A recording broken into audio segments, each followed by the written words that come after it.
Horizon looks great. I'm sure Ghost of Tsushima 2 will be great, and God of War 2. Like, all of these are going to be great games, but unless they are kind of pushing the medium forward in these other ways like Microsoft is doing, I do wonder kind of what the long-term picture looks like. I don't think Sony can compete with an announcement of this caliber. They just No, don't they have can't. the capital to like go buy EA. They just can't do something like that. They are technically in debt. They're making a lot of money right now in their gaming division, but it's just not something that's going to happen. But I do think some good of this can come for the Sony brand. I do think they should announce Spartacus sooner rather than later. Maybe they do adjust their strategy with PC releases, which is going to mean more players playing their game. I believe it was Herman Hulst or maybe even Jim Ryan who recently did an interview saying, we don't like that we are limiting how many people can buy our games by making it console exclusive. They're starting to see the bottom line, even going as far as now, a lot of people pointed out that the PlayStation 4 adding an additional million units is like not a new thing. They've always had a console release cycle that was about this length. But it was newsworthy because it was contrary to what they had planned to do. They had planned to stop manufacturing PS4s a little bit earlier. Instead, they're like, we need to soften the blow of this console shortage. We're able to make more PlayStation 4s. Let's get a million more of them out there so people are still playing within the PlayStation brand. And it's a good thing. It's the smart thing to do. It was very smart on Sony's part. And inversely, Xbox discontinuing the Xbox One is also a smart move. My point is, I do think that this is going to force Sony to take a long, hard look at some of the stances that they have made. Releasing PC versions of games 2 years later. They recently acquired companies that can help them port PC games faster. So maybe the exclusivity window on console starts getting shorter.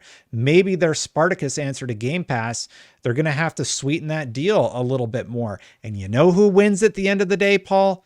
Consumers. And that's always what I have always wanted. I do think that this puts Xbox and Sony dead even. Sony is going to continue crushing it with excellent games. Xbox now has a killer service that is undeniably the best value in gaming. They're not going anywhere. I don't think Sony's in trouble. I don't think they can necessarily answer back with something at the same caliber, but they do have a lead. And I think this will narrow that gap and make these two compete even more than they already have for your dollar. And that is a good thing in my opinion.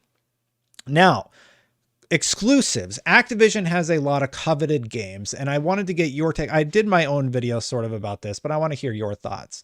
Some of the properties that off the top of our head, and we're not even going to talk about King Mobile because King Mobile is what everybody seems to be sleeping on. That is, I think they make like 60% of their revenue from King Mobile. So it's just a money printing machine, and that won't change. Yeah. So don't sleep on the King Mobile thought in the back of your head. But the mega franchises that I think most gamers are questioning are what's going to happen with World of Warcraft or even StarCraft, Diablo, Call of Duty, Overwatch, and then smaller titles like Spyro and Crash Bandicoot. How do you think they play the exclusivity window going forward after having made statements such as, let me find exactly what they said so I don't mess it up, okay?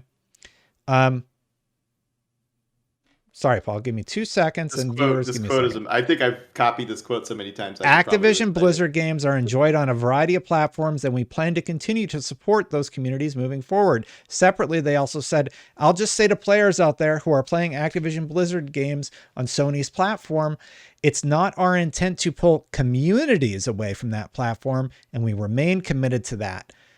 We know what happened with Bethesda games. They said vaguely the same thing. This is about bringing exclusives to Game Pass. And now we know Starfield and Redfall and Elder Scrolls is Xbox exclusive. So what's their play here with Activision Blizzard, in your opinion? Yeah, that statement means essentially nothing. It can mean whatever you want it to mean. What I think they mean by that is they are not going to disband active communities, so they're not going to like shut off PlayStation Overwatch servers or Warzone servers or things like that. But I didn't hear your opinion on this, so I am curious to see if we're on the same page. But if I'm Phil Spencer, like this is my plan. all future Blizzard IPs are going to be Xbox exclusive. Overwatch is going to be in this weird transition phase where I don't really even know what they're going to do with Overwatch 2. Whether they're going to keep on the track. Like, that development just seems like a disaster to begin with. But a lot of Overwatch 2 was sort of just base upgrades to Overwatch 1, and it was going to change over.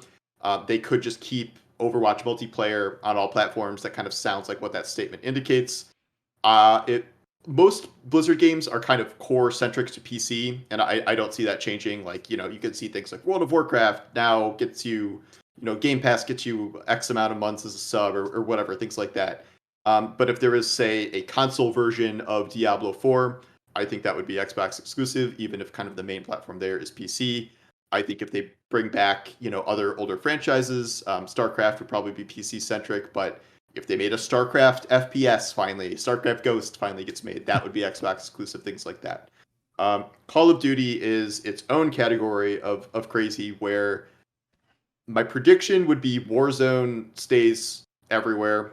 They keep just doing Warzone seasons as is. That's one of those communities they're not just going to kind of shut off on PlayStation, I don't think. My guess is they change the entire structure of how Call of Duty works as a franchise. Call of Duty, besides King and like kind of limited Blizzard revenue, was Activision's business. That was the only game they made. They had every support studio pumping out yearly Call of Duties, and like that machine was clearly breaking. Like there was the one year where like Sledgehammer couldn't finish their game, and they had to bring in Treyarch, and they made like a Black Ops early, and then now Vanguard is like not amazing and not selling well. And I have to believe that Microsoft is going to let that franchise take either take a year off every so often, or just change it to maybe an every other year franchise.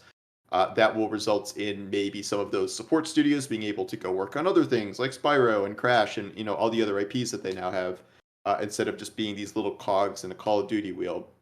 And I do believe those mainline games will start to be Xbox exclusive. There is no way you pay $70 billion for a company and do not take its flagship property and make it exclusive. I don't know what like existing deals might be in place for, like, I don't know, maybe the next mainline Call of Duty could still be everywhere. I'm not exactly sure how that could work, but I am sure there are long-term plans to take, or medium-term plans to take, Call of Duty and make it a Xbox exclusive franchise. Like, as crazy as that sounds, because we're all so used to that being like the best-selling multi-platform franchise.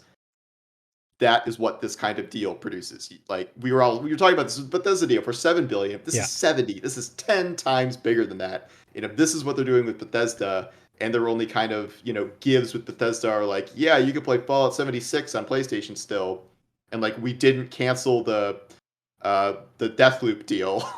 Like, that's exactly pretty much what you're going to see, I think, with the Activision Blizzard stuff, and everything they can make exclusive at some point, maybe in a staggered way, that will happen eventually, I think. I agree. I think we've already seen the template for exactly what they're going to do. So what do you think? Is Sony in trouble? I would love to hear your thoughts. In the meantime, if you want to subscribe to Paul, you can do so here. If you want to subscribe to me, you can do so here. And I also just did this video that you might want to watch also. Thanks for watching, everybody. As a note, if you want to watch the full episode, it is available right now to all channel members. Thank you for watching, everybody. I'll catch you for the next one. Bye for now.